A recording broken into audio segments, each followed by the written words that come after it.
हरे कृष्णा। तो आप सभी भक्तों का हार्दिक स्वागत है आज के श्री चैतन्य चरितामृत के डिस्कशन में। तो आज हम लोग चर्चा करेंगे श्री चैतन्य चरितामृत के आदि लीला तीसरे अध्याय, external reasons for the appearance of Shri Chaitanya Mahaprabhu. Shri Chaitanya Mahaprabhu के प्राकट्य का बाह्य कारण, इसका हम लोग श्लोक संख्या 85 तक हम लोग चर्चा कर रहे थे। प्रत्यक्ष देखा नाना प्रकट प्रभाव, अलौकिक कर्म अलौकिक अनुभाव। श्री चैतन्य महाप्रभु स्वयं भगवान है, इसके बारे में तो कविराज गोस्वामी कई प्रमाण दिए हैं शास्त्रों से, न केवल भागवत से, पुराण से, उपनिषद से भी और महाभारत से भी प्रमाणित करते हैं। और इस श्लोक पे हमने चर्चा किया कि किस प्रकार से भगवान के अलौकिक कर्म और अलौकिक अनुभव, इससे भी श्री चैतन्य महाप्रभु भगवान है, इसका अंदाजा लग जाता है कि जो भगवान होते हैं उनके हर प्रकार के कार्यकलाप, गुण और उनके रूप स्वरूप भी अलौकिक होते हैं। अलौकिक का मतलब होता है इस लोक के नहीं, अनकॉमन, इस लोक के नहीं है, दूसरे परलोक के यानी आध्यात्मिक जगत के हैं।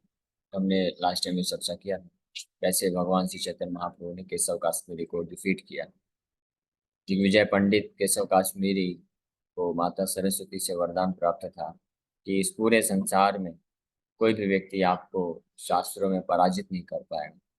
जब भी आप शास्त्रार्थ करेंगे तो आपकी जीवा में मैं स्वयं बैठ जाऊंगी और जो है श्लोक के श्लोक आप शास्त्र के आप बोल सकेंगे। लेकिन जब श्री चैतन्य महाप्रभु के द्वारा पराजित हो गए तो माता सरस्वती उनको बताती हैं, आप बहुत भाग्यशाली हो और मेरा वरदान असत्य नहीं हुआ है कि जिन्होंने आपको हराया है वो इस संसार के नहीं हैं, वो सृष्टि के परे हैं, अलौकिक है, वो परलौकिक। तो स्वयं भगवान, मेरे भी भगवान है। दिग्विजय पंडित आके फिर आश्रय लेते हैं। फिर दूसरा हमने चर्चा किया था अलौकिक, श्री चैतन्य महाप्रभु का अलौकिक अनुभव। अनुभव मतलब रियलाइजेशन, साक्षात्कार, कृष्ण कॉन्शियसनेस। तो संन्यास लेने के पश्चात सार्वभौम भट्टाचार्य को किस प्रकार से श्री चैतन्य महाप्रभु वेदांत सूत्रों का असली व्याख्या प्रस्तुत करते हैं, तो आश्चर्यचकित होकर के सार्वभौम भट्टाचार्य उसको स्वीकार करते हैं और वैष्णव बन जाते हैं और उनके इस कृष्ण भावनामृत के साक्षात्कार को यानी आध्यात्मिक साक्षात्कार से प्रेरित हो जाते हैं। तो ये भगवान का अलौकिक अनुभव, अलौकिक कर्म हुआ, अलौकिक प्रकट प्रभाव, भगवान का प्रभाव निमाय पंडित के रूप में प्रभाव प्रस्तुत किए, और अलौकिक कर्म, एक्टिविटीज भी भगवान प्रस्तुत करते हैं। ऐसे ऐसे कार्य किए जो कोई भी इंसान करने में असमर्थ है। इस प्रकार से कविराज गोस्वामी ने वर्णन किए। ऐसे अनेकों अनेकों जो हम लोग धीरे धीरे आगे बढ़ेंगे तो अलौकिक कर्म, अलौकिक अनुभव और प्रभाव के बारे में श्लोक करेंगे। अब आगे वर्णन कर रहे हैं। देखी या न देखे यत अभक्तेर गण, उल्लू के न देखे ये न सूर्य किरण। अब हम बोल रहे हैं, but faithless unbelievers do not see what is clearly evident, just as owls do not see the rays of the sun। लेकिन जो फेथलेस अनबिलीवर्स होते हैं, यानी कि श्रद्धा विहीन नास्तिक लोग होते हैं, उनको कितना भी प्रमाण आप दे दीजिए शास्त्रों से, या कितना भी अ, अलौकिक कर्मों के बारे में बता दीजिए, भगवान के ऐसे दिव्य क्रियाकलापों के बारे में बता दीजिए, तो भी वो ये सब क्लियर स्पष्ट रूप में ये सब प्रमाण को पाकर भी वो इस पर विश्वास नहीं कर सकते हैं। जिस प्रकार से जो उल्लू होते हैं, वो उल्लू को आप कितना भी दिखाएंगे कि देखो सूर्य है, सूर्य होता है, उसको सूर्य के सामने भी जाके खड़ा कर देंगे, देखो अभी तो सूर्य दिख रहा है कि नहीं दिख रहा, तो आंखें होते हुए भी उल्लू देख नहीं सकता है कि सूर्य की किरणें नहीं देख सकता। तो उसी प्रकार से जो नास्तिक लोग तो होते हैं, वो हर प्रकार के प्रमाण प्रस्तुत करने पे भी समझ नहीं सकते। जैसे भगवान श्री रामचंद्र जी का ये अद्भुत मंदिर निर्माण हो चुका है, तो वहां पे बहुत सारे प्रमाण प्रस्तुत किए गए कि वहाँ पे मंदिर ही था। वहाँ का जो आर्कियोलॉजिस्ट होते हैं, जिन्होंने खुदाई करके पत्थर निकाला, पत्थर को देखा, पता किया, उसमें जो स्ट्रक्चर है सब कुछ पता किया कि हाँ यहाँ पे ये जो पिलर्स हैं, खंबे हैं, ये मंदिर के ही खंबे थे। और और भी अन्य प्रमाण वहाँ पे प्राप्त हुए, मूर्तियां निकली वहां से। इस प्रकार के कई प्रमाण हैं। और अयोध्या में तो ये सब वास्तव में प्रूफ करने का आवश्यकता नहीं था। ये प्रूफ क्यों करना पड़ रहा है? क्योंकि नास्तिकतावाद होने के कारण, इतने सालों से नास्तिक सरकार होने के कारण भी ये सब प्रूफ करना पड़ रहा था। सोचिए, अयोध्या तो पूरे भारतवर्ष का और विश्व में भी हर कोई जानता है कि अयोध्या भगवान रामचंद्र जी का जन्म स्थान है। रामचरितमानस, रामायण, हर जगह, भागवत में भी वर्णन है अयोध्या का, जो जन्म स्थान है। इसमें प्रूफ क्या करना? वो तो ऑलरेडी प्रूव्ड है, उसमें कोई संशय नहीं है। लेकिन फिर भी, उसके बावजूद भी, शास्त्र प्रमाण होते हुए भी, फिर भी भक्तों ने प्रयास करके वहां से सब प्रूफ किया और बताया फाइनली। लेकिन उसके बाद भी जो है बहुत संघर्ष करना पड़ा। लोग विश्वास नहीं कर सकते, विश्वास नहीं कर पा रहे थे या स्वीकार नहीं कर रहे थे। विश्वास तो छोड़िए, स्वीकार ही नहीं कर रहे थे। तो ऐसे उल्लू समान लोग जो होते हैं, सूर्य को कितना सामने दिखा दे तब भी वो देख नहीं सकते।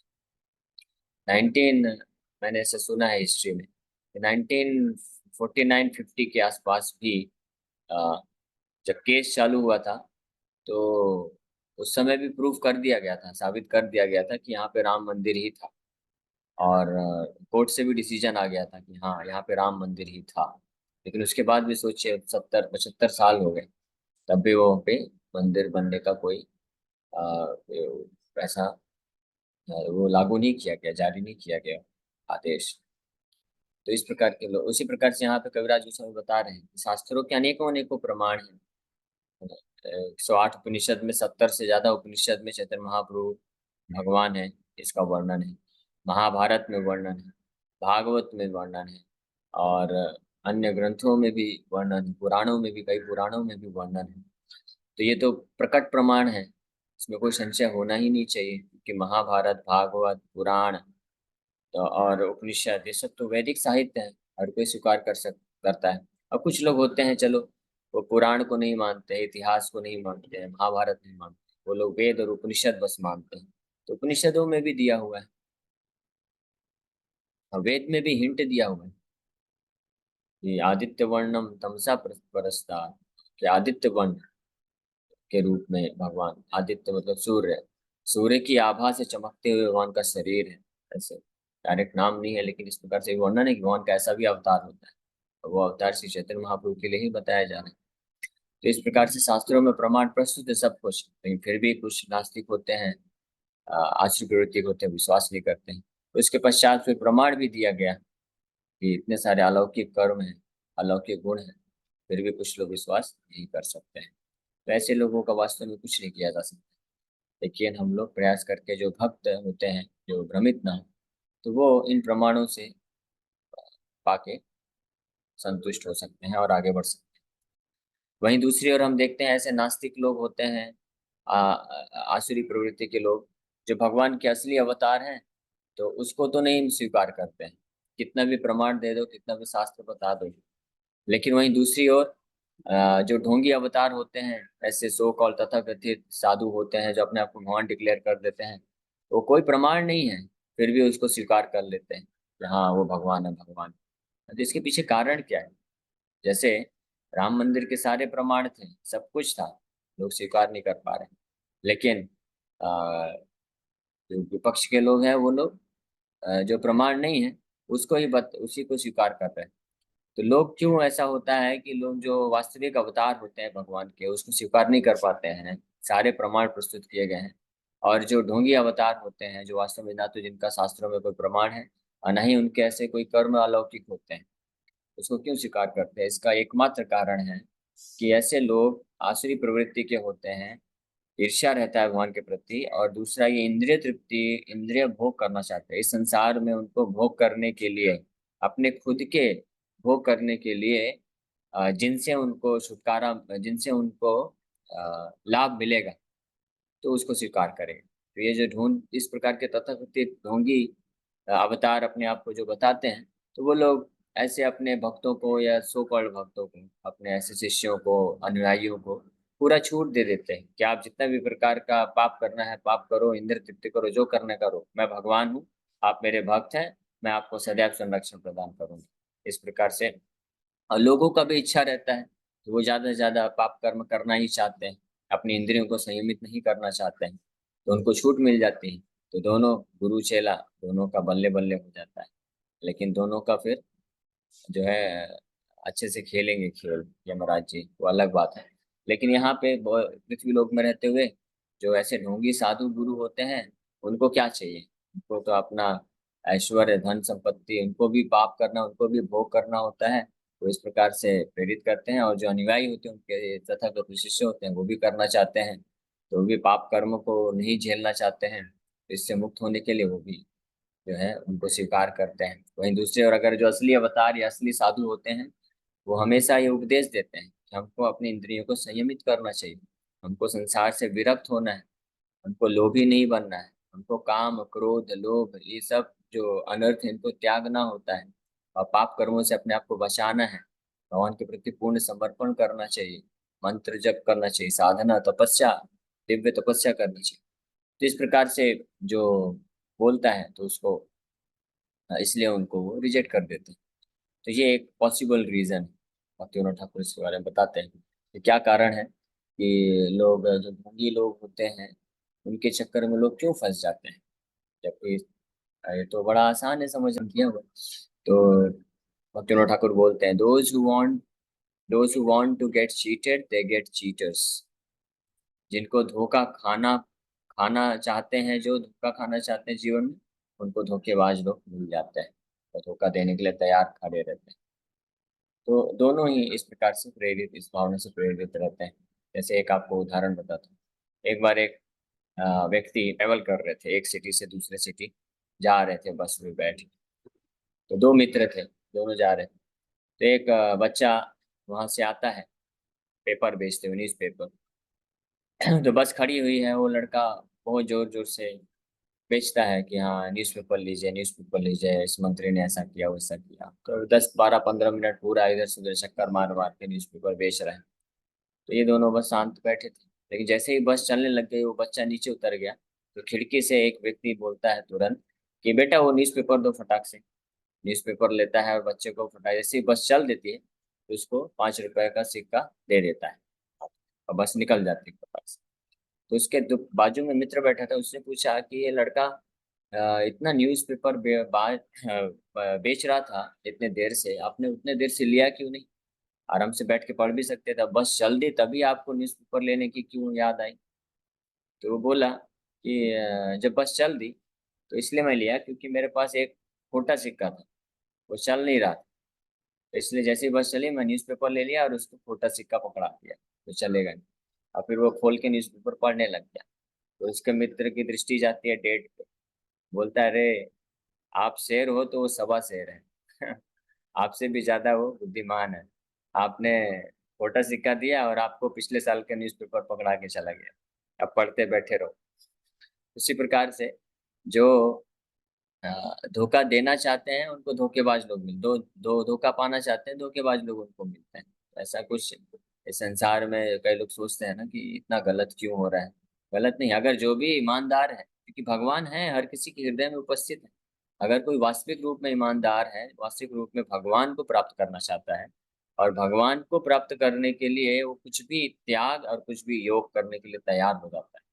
जो करना पड़े वो करने के लिए अगर तैयार है, पाप कर्मों को छोड़ना पड़े छोड़ देगा। और अगर है जो भगवान के नाम का जप करना है, भजन करना है, सेवा करना है, भगवान को कुछ अर्पण करना है, तो उसके लिए तैयार हो जाएगा। तो ऐसे इस प्रकार के भक्तों को भगवान जो है अपने जो वास्तविक भक्तों के संग में लेके आते हैं, जहाँ से उसको भक्ति में आगे बढ़ सकता है। और ऐसे अनेकों अनेकों भक्त हैं जो कहीं गलत गलत जगह फंसे रहते हैं, लेकिन कालांतर में प्रभुपाद जी की एक छोटी सी बुक भी मिल जाती है उनको, उसको पढ़ के उनकी जो आंखें खुल जाती हैं और वो लोग सही मार्ग में आ जाते हैं। ऐसे अनेकों उदाहरण इस प्रकार से यहाँ पे वर्णन कर रहे हैं कि जो लोग उल्लू के समान होते हैं, जो सूर्य की किरण को देख नहीं सकते हैं, उसी प्रकार से अभक्त गण, जो भक्त नहीं भगवान के प्रति जिनको द्वेष होता है, तो हर प्रकार के भगवान के प्रभाव को, अनुभाव को और अलौकिक कर्मों को देखकर भी नहीं देख सकते हैं। अब आगे वर्णन कर रहे हैं 87 नंबर श्लोक में। त्वां शील रूप चरित परम प्रकृष्टै सत्त्वेन सात्विकतया प्रबलैश्च शास्त्रै प्रख्यात दैव परमार्थविदां मतैश्च नैवासुर प्रकृतयः प्रभवन्ति बोधुम्। ये स्तोत्र रत्न से यामुनाचार्य ने ग्रंथ लिखा है, स्तोत्र रत्न, उसका 12 नंबर का श्लोक है। यामुनाचार्य कौन? वो महान आचार्य हुए, रामानुजाचार्य के भी जो गुरु, श्रीपाद रामानुजाचार्य महान श्री वैष्णव संप्रदाय के महानतम आचार्य माने जाते हैं। तो उनके गुरु यामुनाचार्य जी के भगवान का गुणगान करते हुए इस श्लोक में वर्णन करते हैं। Oh my Lord, those influenced by demonic principles cannot realize you, although you are clearly the supreme by dint of your exalted activities, forms, character, and uncommon power, which are confirmed by all the revealed scriptures in the quality of goodness and the celebrated transcendentalists in the divine nature.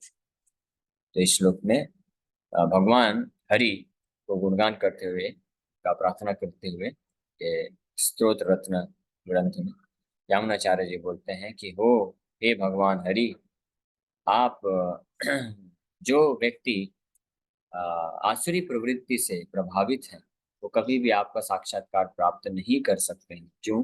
हालांकि आप clear रूप में, बड़े स्पष्ट रूप में आप ही परम भगवान हैं, और ये स्पष्ट होता है आपके जो दिव्य कार्य हैं, दिव्य गुण हैं, स्वरूप स्वरूप हैं आपके दिव्य शक्तियों के माध्यम से।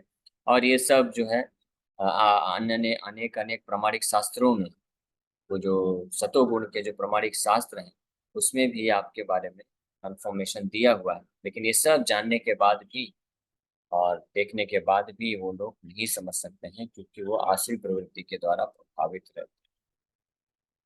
त्वां शील रूप चरितय परम प्रकृष्ट सत्वेन सात्विकतया प्रबलैश्च शास्त्र।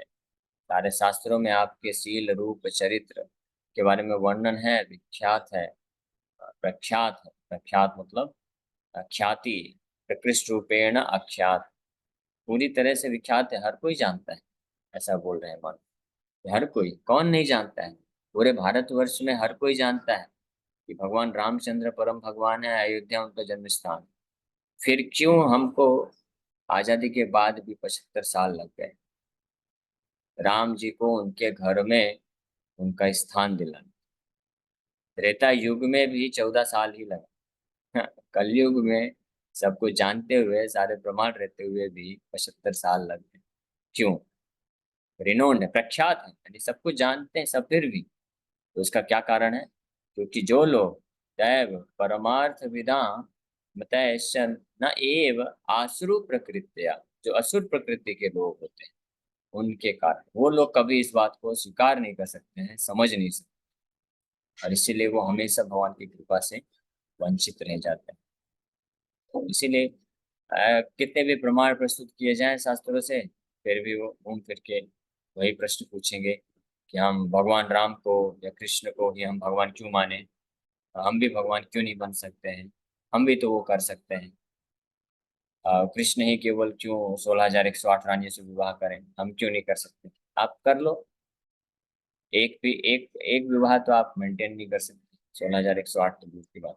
तो ऐसे आसुरी प्रवृत्ति के लोग चैलेंज तो बहुत करते हैं कि हम भी भगवान के जैसा भोग क्यों नहीं कर सकते, केवल भगवान को ही सब कुछ अर्पण क्यों करें, मैं अपने लिए क्यों नहीं इस्तेमाल करूं। ऐसे चैलेंज तो खूब करते हैं, लेकिन आप करके दिखाइए जो भगवान ने किया। केवल एक ही चीज को आप क्यों लेते हैं?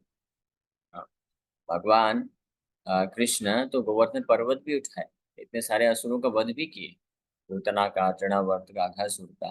भगवान कृष्ण ने इतना सुंदर भगवत गीता भी बोला।